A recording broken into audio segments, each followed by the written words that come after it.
As the dust quite literally settles following the U.S. military strikes in the Israel-Iran conflict and the war in Ukraine continues, no end in sight there, many are asking what is next on the international stage. For some insight into that question and other big questions, we are joined by the former head of U.S. Central Command and CIA Director, General David Petraeus. General, good morning. Thank you very, very much for giving us a few minutes of your time this morning.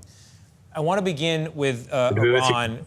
We've got a few days of distance now from the U.S. bombing campaign of those 3 nuclear sites.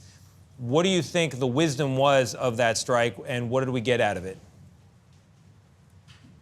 Well, there was enormous wisdom because it targeted the one site that Israel could not deal with. It couldn't damage or destroy sufficiently. And that is, of course, the deeply buried enrichment facility inside a mountain at Fordo. And we put 12 30,000-pound precision munitions into that. They have 5,000 pounds of explosive that detonate once they've gone as far into the mountain as they are. And it's, I think, without question that the centrifuges in there would be destroyed by the shock waves alone. The question is, was there any highly enriched uranium that might have survived? We also augmented the attacks by Israel on 2 other critical sites, Esfahan and Natanz, the main enrichment facility. Both of those, again, sustained very substantial damage as well.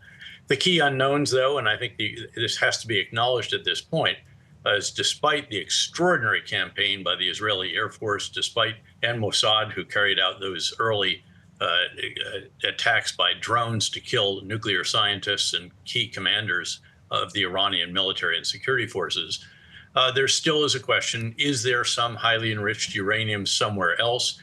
Are there centrifuges somewhere else as well that could enable the enrichment of that to weapons grade, which is 90% from the 60+% that the highly enriched uranium is? And that'll be a key question as the bomb damage assessment process continues. And that will take weeks, I would think, depending on the sources. Every element of intelligence will be brought together, integrated, fused, for the community to develop its final position on how much damage has been done and whether there still is some residual capability left in Iran. And if that is the case, General, if they do in fact use that material to get their nuclear program back up and running, in your opinion, what is the approach for Iran moving forward? Is it an approach with diplomacy, or does the United States go back in with force yet again? Well, I think if they actually try to resume the nuclear program, that Israel or the U.S. will ensure that that's not possible. Keep in mind that Israel achieved something that is really extraordinary in a campaign like this very early on, and that is air supremacy. They could essentially fly anywhere they wanted at any time, and they'll continue to do that if it's necessary, if Iran does not agree to some kind of settlement, which should, I think, especially given the position of weakness in which Iran finds itself right now, should conclude with Iran having no nuclear program whatsoever. If they want a civilian nuclear power plant, we can provide that to them, but no enrichment in Iran whatsoever. And the International Atomic Energy Agency able to oversee this, to verify the dismantlement of the program, probably to provide technical advice for it, and for it to be able to go anywhere at any time. And I'd also want to see some limits on missiles and launchers in Iran. Those caused considerable damage in Israel, despite the very impressive performance of the Israeli comprehensive integrated air and ballistic missile defense system supported by the U.S.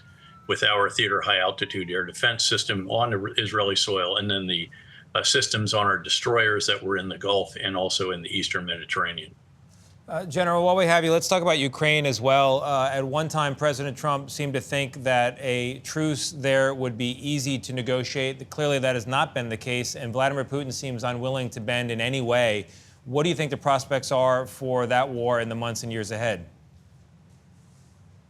It clearly depends. It depends on whether the U.S. resumes assistance as the assistance that was approved under the Biden administration eventually runs out.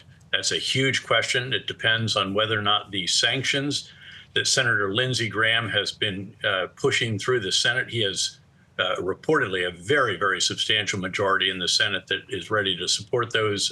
He says that the president gave the thumbs up for that over the weekend. That would be very important.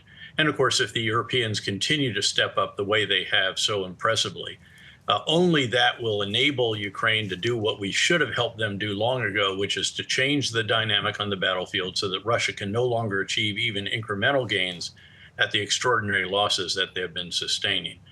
Putin's terms for agreement are wholly unacceptable to Ukraine. It would essentially mean replacing President Zelensky with a pro-Russian figure, disarmament, dismantlement of their military, and also giving Russia the opportunity to occupy even more area of terrain than they currently have. General David Petraeus, thank you very much for joining us. We really appreciate your insight.